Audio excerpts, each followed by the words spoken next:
दोस्तों, आज के इस खास एक्सप्लेनर में हम एक ऐसे मेगा प्रोजेक्ट के बारे में बात करने वाले हैं जिसने पूरे देश का ध्यान अपनी तरफ खींच रखा है। जरा सोचिए, भारत के बिल्कुल दक्षिणी छोर पर एक शांत और दूर दराज के द्वीप पर 72,000 करोड़ रुपए की एक विशालकाय योजना बन रही है। हम बात कर रहे हैं ग्रेट निकोबार प्रोजेक्ट की। इसे भारत के भविष्य और विकास के लिए एक बहुत बड़ा मील का पत्थर माना जा रहा है, लेकिन इसके साथ ही कुछ बहुत ही गंभीर सवाल भी उठ खड़े हुए हैं। अब सबसे बड़ा सवाल जो इस वक्त देश को दो अलग अलग हिस्सों में बांट रहा है वो ये है कि क्या ये प्रोजेक्ट राष्ट्रीय सुरक्षा का एक बेहतरीन मास्टर स्ट्रोक है या फिर हम एक बहुत बड़ी पर्यावरणीय आपदा की तरफ कदम बढ़ा रहे हैं। कुछ लोगों का मानना है कि देश की सुरक्षा के लिए इससे ज्यादा जरूरी कुछ नहीं है, जबकि दूसरे खेमे का कहना है कि एक बेहद खूबसूरत और नाजुक इकोसिस्टम की पूरी तरह बर्बादी है। आज हम इसी बहस के पीछे के असली तथ्यों को डिकोड करेंगे। तो चलिए इस पूरे मुद्दे को स्टेप बाय स्टेप समझते हैं। इस एक्सप्लेनर में हम 6 प्रमुख पॉइंट्स कवर करेंगे। ग्रेट निकोबार प्रोजेक्ट का असली स्केल, इसके पीछे की जियोपॉलिटिकल स्ट्रेटजी, इसका इकोनॉमिक लॉजिक, इससे जुड़े इकोलॉजिकल और सोशल रिस्क, राजनीतिक टकराव और आखिर में इसे बैलेंस करने के लिए मिटिगेशन प्लान। शुरुआत करते हैं पॉइंट नंबर 1 से, द ग्रेट निकोबार प्रोजेक्ट। देखिए, ये कोई छोटा मोटा कंस्ट्रक्शन प्रोजेक्ट नहीं है। हम यहाँ 72,000 करोड़ रुपए के एस्टिमेटेड बजट की बात कर रहे हैं। ये आजाद भारत के इतिहास के सबसे बड़े इंफ्रास्ट्रक्चर प्रोजेक्ट्स में से एक हैं। 910 वर्ग किलोमीटर के इस पूरे द्वीप के लगभग 166 वर्ग किलोमीटर हिस्से का नक्शा पूरी तरह से बदल दिया जाएगा। इस भारी भरकम बजट से दरअसल 4 बड़े काम होने हैं। पहला, गेलेथिया बे में एक डीप वाटर ट्रांसशिपमेंट पोर्ट बनेगा जो 2058 तक 16 मिलियन TEU कार्गो हैंडल कर सकेगा। दूसरा, एक नया international airport.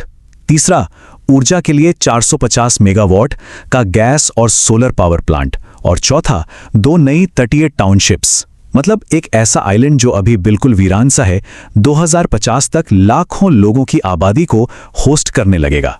Point number 2, the geopolitical strategy. अब बात सिर्फ पोर्ट या एयरपोर्ट बनाने तक सीमित नहीं है। असली खेल जियोपॉलिटिक्स का है। इसे समझने के लिए मलक्का डिलेमा नाम के एक टर्म को जानना बहुत जरूरी है। असल में चीन का 80% कच्चे तेल का आयात और दुनिया का लगभग 30 से 40% व्यापार मलक्का स्ट्रेट से होकर गुजरता है। ये इंडोनेशिया के ठीक ऊपर सिर्फ 1.7 मील चौड़ा एक बहुत ही संकरा रास्ता है और यही चीन की सबसे बड़ी दुखती रग है, क्योंकि संकट के समय इस संकरे रास्ते पर निर्भरता उसे बहुत कमजोर बना देती है। तो एक तरफ है चीन की ये बड़ी कमजोरी और दूसरी तरफ है भारत के लिए एक बहुत बड़ा एडवांटेज। ग्रेट निकोबार में अपना बेस बनाने का सीधा मतलब है कि भारत मलक्का स्ट्रेट के लगभग 500 किलोमीटर और करीब पहुंच जाएगा। अगर भविष्य में कभी कोई जियोपॉलिटिकल क्राइसिस आती है तो भारत इस सबसे अहम व्यापारिक मार्ग के बिल्कुल मुहाने पर मजबूती से खड़ा होगा। इसे आप चीन की स्ट्रिंग ऑफ पर्ल्स रणनीति के खिलाफ भारत के नेकलेस ऑफ डायमंड्स का सबसे चमकता हुआ हीरा कह सकते हैं। Point number 3, the economic logic. चलिए रणनीति से थोड़ा आगे बढ़कर पैसों का हिसाब भी देख लेते हैं। आज की कड़वी सच्चाई यह है कि भारत का 75% ट्रांसशिपमेंट कार्गो पूरी तरह से विदेशी पोर्ट्स जैसे कोलंबो और सिंगापुर पर निर्भर है। इसका सीधा सा मतलब है कि हमारे निर्यातकों को भारी विदेशी फीस चुकानी पड़ती है और ट्रांजिट का समय भी ज्यादा लगता है। ऐसा इसलिए है क्योंकि हमारे पास इस लोकेशन और इतनी गहराई वाला कोई अपना पोर्ट फिलहाल है ही नहीं। और यही वजह है कि कई मैरीटाइम एक्सपर्ट्स इस नए पोर्ट को पूर्व का जेबेल अली बुला रहे हैं, बिल्कुल दुबई के जेबेल अली पोर्ट की तरह, जिसने वहां की पूरी अर्थव्यवस्था बदल दी थी। अनुमान है कि ग्रेट निकोबार का ये पोर्ट पूरे रीजन के कार्गो का 20 से 30% हिस्सा अपनी ओर खींच सकता है।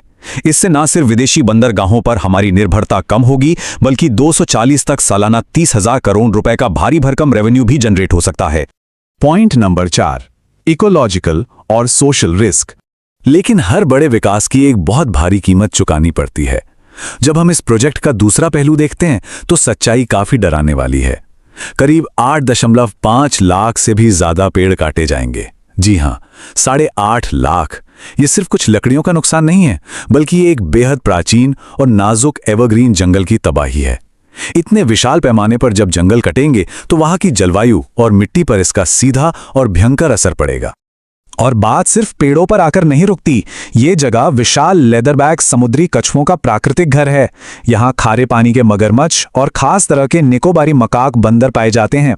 और इससे भी ज्यादा संवेदनशील मुद्दा ये है कि ये जंगल शोम्पेन और निकोबारी जैसी कमजोर स्वदेशी जनजातियों का घर है। जंगल कटने का मतलब है उनके सदियों पुराने अस्तित्व और जीवन शैली पर सीधा खतरा। इसके अलावा एक और बहुत बड़ा रिस्क है जिसे हम अक्सर नजरअंदाज कर देते हैं, जियोलॉजी का रिस्क। साल 2004 में आई उस खौफनाक सुनामी को याद कीजिए। उस वक्त इन द्वीपों की जमीन 15 फीट तक धंस गई थी। ये पूरा इलाका भारी टेक्टोनिक गतिविधि वाला जोन है। इतने सारे भूकंप और सुनामी के खतरों के बीच इतना विशाल इंफ्रास्ट्रक्चर खड़ा करना अपने आप में एक बहुत ही बड़ा गैम्बल है। Point number 5, the political clash. अब इतने बड़े फायदे और इतने ही बड़े रिस्क होंगे तो राजनीतिक टकराव होना तो तय है। अगर हम इस बहस को बिल्कुल न्यूट्रल नजरिए से देखें तो एक तरफ विपक्ष का साफ कहना है कि ये प्रोजेक्ट एक इकोलॉजिकल बर्बादी है, आदिवासियों को उनके घर से बेदखल करेगा और ये सिर्फ क्रोनी कैपिटलिज्म को बढ़ावा दे रहा है। वहीं सरकार का तर्क है कि ये देश की सबसे बड़ी रणनीतिक जरूरत है, इससे जबरदस्त आर्थिक विकास होगा और हम विदेशी पोर्ट्स की मोहताजी से बचेंगे। ये सीधे सीधे नेशनल इंटरेस्ट और नेचर कंजर्वेशन के बीच की टक्कर है। वैसे एक हिस्टोरिकल फैक्ट भी जान लेना चाहिए। इस द्वीप की स्ट्रेटेजिक वैल्यू का पता आज अचानक नहीं चला है। ग्रेट निकोबार पर भारतीय नौसेना का एयर स्टेशन INS बाज जुलाई 2012 में ही कमीशन हो गया था। यानी कि अलग अलग सरकारों के दौरान भी इस द्वीप की सैन्य और रणनीतिक अहमियत को हमेशा से माना गया है। हमारा आखिरी पॉइंट, मिटिगेशन। अब जब चिंताएं इतनी बड़ी हैं तो नेशनल ग्रीन ट्रिब्यूनल ने इस प्रोजेक्ट को हरी झंडी देते हुए कुछ सुरक्षा उपाय भी तय किए हैं, जैसे कि प्रतिपूरक वनीकरण, यानी जो पेड़ कटेंगे उनकी भरपाई के लिए हजारों किलोमीटर दूर हरियाणा और अरावली के पहाड़ों में बड़े पैमाने पर नए पेड़ लगाए जाएंगे। इसके साथ ही कोरल रीफ्स को बचाने के लिए कोरल ट्रांसलोकेशन प्लान है और तय हुआ है कि इस्तेमाल होने वाली जमीन का 50% हिस्सा ग्रीन डेवलपमेंट के लिए रिजर्व रहेगा। खैर, कई एक्सपर्ट्स मानते हैं कि एक असली पुराने वर्षावन की जगह कहीं और पेड़ लगाने से पूरी तरह नहीं भरी जा सकती। तो घूम फिर कर हम सब उसी सबसे अहम सवाल पर आ खड़े होते हैं। एक तरफ है आर्थिक और रणनीतिक महाशक्ति बनने का मौका जिसे कोई छोड़ना नहीं चाहेगा, और दूसरी तरफ है एक ऐसी जैव विविधता जिसे एक बार खो दिया तो कभी वापस नहीं लाया जा सकता। इन दोनों के बीच सही बैलेंस आखिर कैसे बनेगा? राष्ट्रीय सुरक्षा और विकास की असली कीमत क्या है और क्या हम वाकई इसे चुकाने के लिए तैयार हैं? इस एक्सप्लेनर में हमारे साथ जुड़ने के लिए बहुत बहुत धन्यवाद। मिलते हैं अगले विषय के साथ।